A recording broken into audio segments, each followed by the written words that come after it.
అధ్యక్ష, thank you. ఒక ముఖ్యమైనటువంటి అంశం అధ్యక్ష.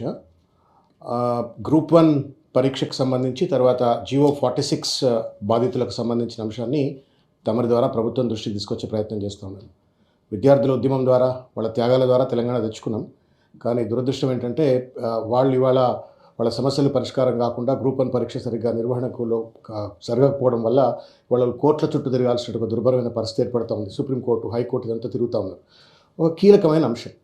నేను ఈ ప్రభుత్వాన్ని ఒక అప్పీల్ ఏం చేస్తూ ఉన్నానంటే, మన పిల్లలని మనం కోర్టుల చుట్టూ తిప్పి వాళ్ళను రకరకాలుగా లక్షల మంది విద్యార్థులను ఇబ్బందులకు గురి చేసే బదులుగా ప్రభుత్వము ఈ సభ ద్వారా ప్రభుత్వం ఒక వైట్ పేపర్ను రిలీజ్ చేసి అసలు గ్రూప్ 1 పరీక్షలో జరిగినట్టు లోపాలేంటి, నష్టాలేంటి, లాభాలేంటి, ఎందుకు వాళ్ళ విద్యార్థులు కోట్ల చుట్టూ తిరుగుతూ ఉన్నారు, ఖరీదైన కోట్ల రూపాయలు పెట్టి ఖరీదైన అడ్వకేట్లను పెట్టి మన పిల్లల యొక్క రైట్స్ని మనమే ఎందుకు ప్రభుత్వం వేసి కట్టలు చేస్తుందంటే అంశాన్ని దయచేసి ప్రభుత్వం సమాధానం చెప్పాలని కోరుతా ఉన్నాను. ఇంకొక సూచన ఏంటంటే అధ్యక్ష, JNTUలో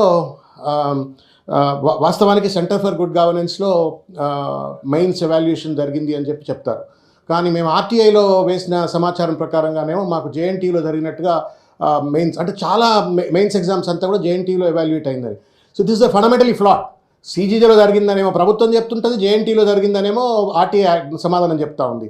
అట్లా మన పిల్లలని మన భవిష్యత్ తరాలను కోర్టుల చుట్టూ తిప్పి వాళ్ళు రేపు నానా రకాలైన రెస్ట్లెస్ గురయ్యేటువంటి పరిస్థితి ఏర్పడుతుంది. కాబట్టి ఇంకొకటి GO46 బాధితులు కూడా ఈ ప్రభుత్వం అధికారంలోకి వచ్చే ముందు GO46లో ఉన్నటువంటి ఒక తప్పిదాలను మేము సరిదిద్దుతాము, వాళ్ళకి న్యాయం చేస్తామని చెప్పని కానిస్టేబుల్ రిక్రూట్మెంట్ వాళ్ళని కూడా ఎన్నికల్లో పెద్ద ఎత్తున వాడుకున్నారు అధ్యక్ష.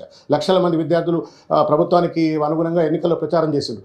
అధికారంకి వచ్చిన తర్వాత మా మహేష్ గౌడ్ గారు వారు కూడా ఇక్కడ ఉన్నారు, వారి దగ్గర కూడా చాలాసార్లు రిప్రజెంటేషన్స్ ఇచ్చిన సందర్భాలు ఉన్నాయి. కాకపోతే వాళ్ళని పట్టించుకున్న దాఖలేదు. వాళ్ళు వాళ్ళ సుప్రీంకోర్టులో ఉన్నారు. నేను ఒకటే అప్పీల్ చేస్తా ఉన్నాను ఏంటంటే, what could be done by the government in legitimate in constitutional manner, there is no need for them to push the students to go to the courts. కోర్టులకు వెళ్ళి వాళ్ళు డబ్బులు ఖర్చు పెట్టుకొని నానా ఇబ్బందులు పడి మన పిల్లల్ని మనం కోర్టులకు పోకుండా దయచేసి ఆదుకోవాలని చెప్పని ప్రభుత్వాన్ని నేను విజ్ఞప్తి చేస్తాను. షేర్ చేయండి, లైక్ చేయండి, సబ్స్క్రైబ్ చేయండి.